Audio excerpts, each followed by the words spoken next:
Now then, would you two like to go for a walk? Should we go for a walk? Come on then, go. Go on. No, this way, come on, come on. Go, go, go, go, go, go. Go, go, where's the house? Go, go, go, go, go, go, go. Go, go, go, go, go. Go, go, go, go, go, go. Ready, 3, 2, 1, go.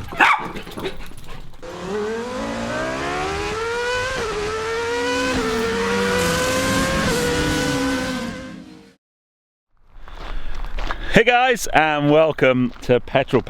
Now, would you believe it's been over 5 months since my last dog walk video? And honestly, I can't really get my head around how popular these videos are. I did my first dog walk video during my COVID-19 daily vlog because, let's face it, back then that was all I could do, was walk out the back of the house with the dogs, and I thought it might be nice just to have a chat with you guys.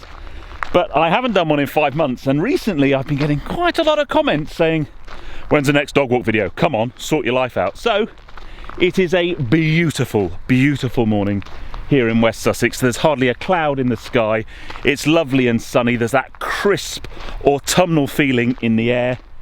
The pups are well up for a walk, and I thought we could go and have a chat because quite a lot's happened in the last 5 months, and I've got quite a lot of things I want to get off my chest.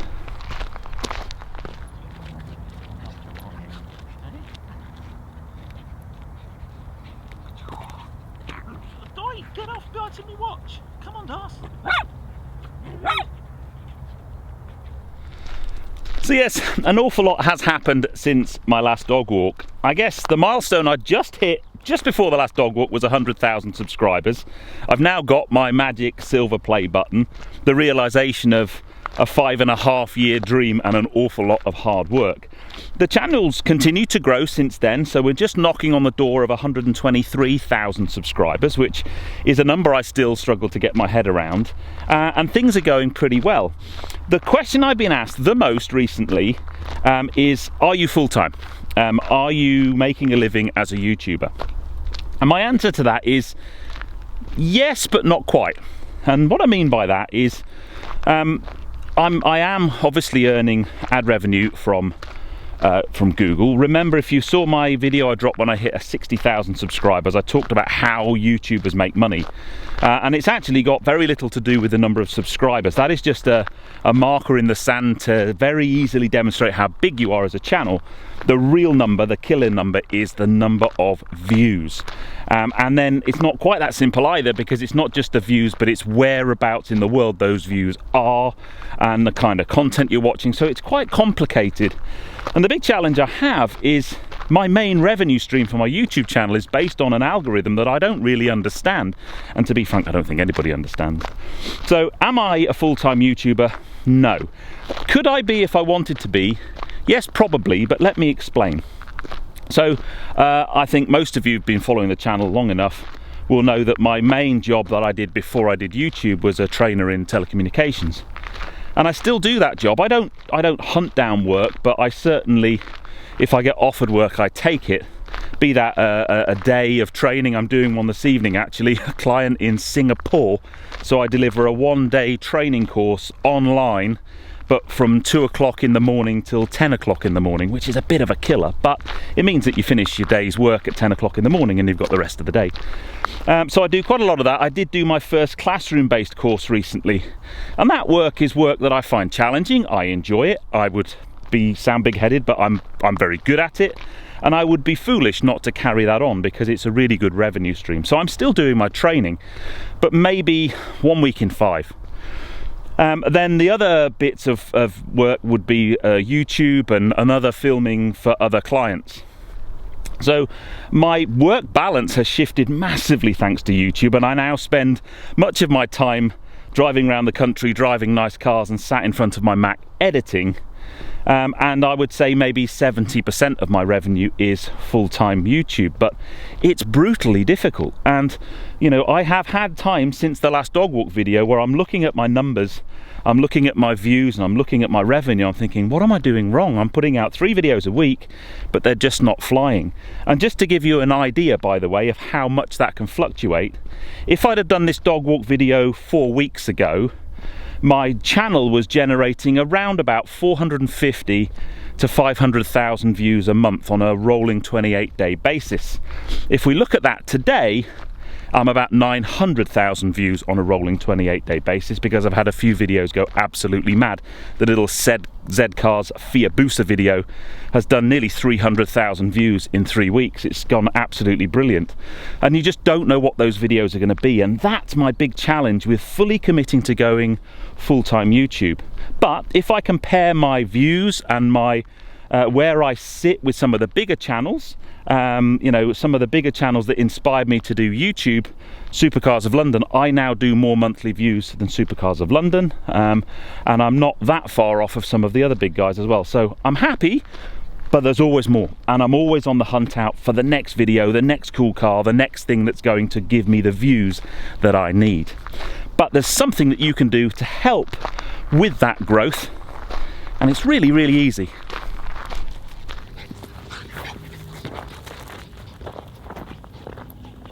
Stop bouncing, just walk along normally. Nut job. Come on, Doss.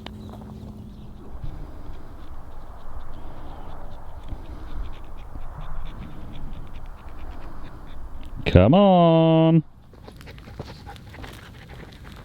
Come on, slow coach.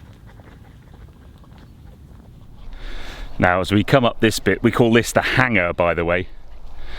We come up this bit, there are lots and lots of pheasants on the ground. It's kind of getting that time of year again, so Petrol Pup's like on full hunter mode at the moment. So yeah, the simple thing you can do to help, well, first the obvious one is watch my videos, but you could share them, you can make sure you've subscribed and all that kind of stuff. But the other platforms that I'm on, the other social media platforms, Instagram's a really good example. So 123,000 subscribers on YouTube, 11,500 followers on Instagram. So I know a lot of you might not be on Instagram, but one of the things I want to try and do is to grow my Instagram following, because I do loads of behind the scenes content on Instagram that kind of tease up the videos, stories and that type of thing.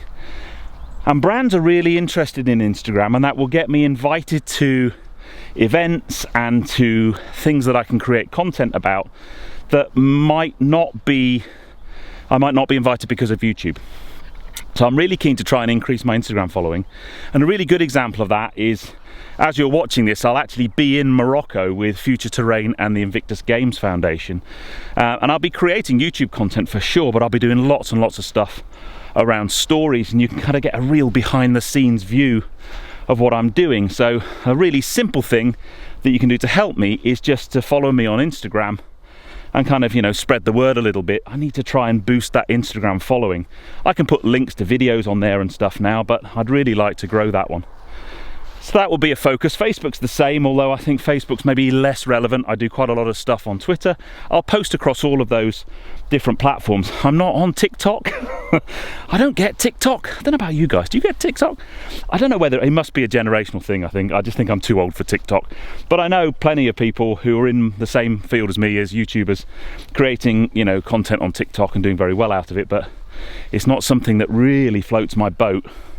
But if it is something that you'd be interested in, let me know, and maybe I should give it a try. You never know, maybe. Could I be a TikToker? Look at us. I know! You're just too bouncy today. Come on, dude. You don't need to bounce everywhere. You don't need to. Now then, I've had lots and lots of people asking about these two, the stars of the show. So Hallie on this side, she's now, I don't know, 3 now, which is unbelievable. Darcy is 10, but Darcy's been in the wars a little bit. Let me make sure I don't get my shadow. You might just be able to see.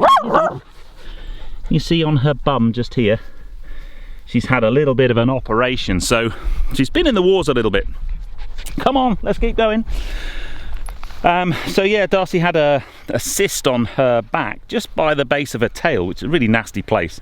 Schnauzers are quite well known for cysts and skin imperfections, and unfortunately she'd had it for a while. It was like a bump and we knew it was there. And a couple of months ago it just started to get bigger, and then literally within the space of a couple of days it just was huge, absolutely huge. She was in a lot of discomfort. So we took her to the vet and we tried to deal with it with antibiotics, and it wasn't very nice. It got really nastily infected, and in the end we took the decision to have it removed under surgery. So she had a general anaesthetic 2 weeks ago now. In fact, today we go back to get the stitches taken out. It's healed brilliantly. The guys at our local vet were amazing. It was a very, very difficult place to operate, but she is now absolutely on top form, aren't you, dude? Hey, you on top form? She's like a new dog. It's incredible. So yeah, the dogs are doing really, really well. Always try and get them on as many videos as I can, but they do love having a bit of a walk out here in the beautiful countryside. So what's next? What's on the plan between now and the end of the year? Lots and lots of exciting stuff, that's for sure. Come on, dude. Keep up. Good girl. Now then, we're actually heading up there to the top of Kingley Vale. But yeah, Hallie loves it down here as well. All of this cover is for the local shoot, so there's an awful lot of pheasants around. Anyway, so top 3 most asked questions in the last 6 months. Are you full-time YouTube? How are the pups? And then where's your bike? So let me give you an update on the whole Cycle Sunday project. Hopefully you watch the Cycle Sunday podcast. Well, there's another example. We do a podcast every Sunday. It drops at 6 o'clock. There's a separate YouTube channel called the Cycle Sunday podcast, but you can also find it on all the podcast platforms: Apple, Google, Amazon, Spotify. It's there. All you need to do is just search Cycle Sunday podcast and you will find it. And Paul and I, and sometimes we have some guests, we just talk all things cycling on that. But we stopped filming Cycle Sunday back earlier in the summer. If you've been tuning in, if you're a cycling fan, you'll know the whole premise was that we started making the videos at the beginning of the year. Paul and the team at Criterium Cycles were moving into a new shop, and as a kind of part of a project around the new shop, we decided to build me my dream road bike, a frame-up custom build of a Bianchi Ultra XR4, basically the works team bike. An amazing thing. We filmed a lot of that in January. I got my bike fit done. We ordered all the parts in January, and everything should have been with us in early February, and we should have built the bike in March. And then we were going to do cool things, like we've been invited to the Bianchi factory in Italy, which is near the Stelvio Pass, and we were going to take the bike to Italy and all those things. And then the cycle industry has this massive supply problem with bits, basically, both bikes and components, especially if you're doing, like us, a frame-up custom build. Move my arm because my arm's tired. And what that meant was, although we have the frame, we have the wheels, the handlebars, it's a sensational bike. We have the world's most expensive balance bike at the moment. We ordered a group set from an Italian group set manufacturer called Campagnolo. Their top spec group set, something called Super Record EPS. Basically, it's entirely made of carbon fibre and titanium, incredibly expensive. And it was going to be March, then it got pushed back to June, July, and as we stand now, we've got everything except 2 things. The front derailleur mechanism, which is being shipped, it's on its way, and then 2 bolts that hold the rear brake caliper on. And we should have those very shortly as well. So finally, what are we now? End of September, we are in the position to be able to build the bike. Now, I'm away for the next couple of weeks on filming projects, so we have planned in October, I'm going to go back up to Edinburgh to Criterium Cycles, and we're finally going to be able to build the bike. But I've also, if you've been listening to the podcast, you'll know this, I've also bought myself a full suspension e-mountain bike. Mrs. Petrol's got an e-bike as well, but when I go up to Edinburgh, even though I've bought and paid for the bike, I haven't physically seen it yet. I've seen pictures, so I'll pick up my e-bike, and we'll create some content while we're up there. So we have been filming stuff for the second season of Cycle Sunday. I've done some amazing things. I did a track session with Chris Hoy at the Velodrome. Paul came down and delivered Tracy's e-bike. I went to the Cotswolds on my Bianchi Arcadex gravel bike and did a weekend of riding there. So there's lots of really cool stuff. So Cycle Sunday will be coming back, probably, I would imagine, in the back end of October, November, and we'll do a run up to Christmas. But it is on track. It's just that we've just basically been waiting for the bits to arrive, which has been massively frustrating for all involved in the project. We've had support from Bianchi and from Campagnolo and from the distributors of Campagnolo in the UK, and we've done our best, but it's been a real struggle. So that is the update on Cycle Sunday. It is happening. It's not just gone away. I've not just forgotten about the fact that I've got a bike build, but hopefully very soon you'll be able to see the bike. The sad thing is, which is really annoying, is that I won't ride that bike during the winter. I certainly won't ride it when it's wet outside. It is that valuable. It's going to be a very, very expensive bike. I'll let you know exactly how much when we build it. I'll give you a full breakdown of how much everything costs, but it's a lot of money. So it won't be ridden during the winter, so it's probably going to be hanging on my office wall during the winter, which is, and then I'll get to ride it in the spring. But yeah, so the bike is on its way. Oh, doing really well. Come on, nearly there, look, just the top of this. Next up, well, again, I've done a couple of videos on it now, but I'm working with company called Motion Simulation, and they've set me up with the most incredible home sim rig, the LC series, and I'm currently spending a lot of time on that, trying really hard to get into esports and online racing. At the moment, I'm in the process of just getting my head around driving a sim and getting to a point where I'm good enough so that when I drop into races I don't make a fool of myself. But we're going to be doing some really cool content with some top esports racers, and not just exploring the world of racing but online tuition, the whole technology behind the sim rig. I've done a couple of videos on it already, but we've got plenty more planned. So that's a super exciting project, and I'm really enjoying it. And actually Mrs. Petrol is enjoying it quite a lot as well. She came home from work last night and said, can I quickly jump on the sim for half an hour? And I was like, yeah, sure. Which I think's really, really cool. So yeah, more of that. And then I've also got some really cool cars that we're teeing up to drive, actually quite a few of them on track. I've got a couple of incredible full-blown proper racing cars that I've been invited to drive, and that's going to be quite something, I think. At the moment, certainly I know one should be okay and good to go. The other one, we're just trying to work out dates and when the cars are available, but they are incredible. I won't say too much at the moment, because normally my curse is I announce something on the channel and then it doesn't happen, which is I think the curse of YouTube. But I know that those are going to be quite special. I'm pretty sure of that. And then I'm always on the hunt for funky cars, and the really interesting thing for me as a channel, although I still want to do normal cars, and my Hendy Ambassador car that I announced just last week, the MG, full electric MG, I'm still going to be doing stuff like that. I'm going to be doing the more high-end cars. I've got my first Ferrari press car in a couple of weeks, which I am super excited about. If you'd have told me when I first started YouTube that I'd be getting the press car from Ferrari Northern Europe, I'd have told you to go and have a lie down. But that's happening. So there's some really cool stuff. I will continue to have this mix of content, you know, budget cars, high-end cars, supercars, interesting stuff like the Z cars, Fiat 500s. That type of car does really, really well. I've also got about 4 or 5 cars that I'm teeing up with Moggy from Electric Classic Cars. I'd love to get more of those on the channel, because those go down really, really well. So it's always a case of always thinking, what's the next thing going to be? What's the next video going to be? When am I going to arrange the filming? And just trying to bring you a nice range of stuff. But we're very nearly at the top of the hill. I am a bit out of breath, but what you can't see is the gradient. That's my excuse anyway. Good girls, look, we're nearly at the top, look. Ready? Here you go, look.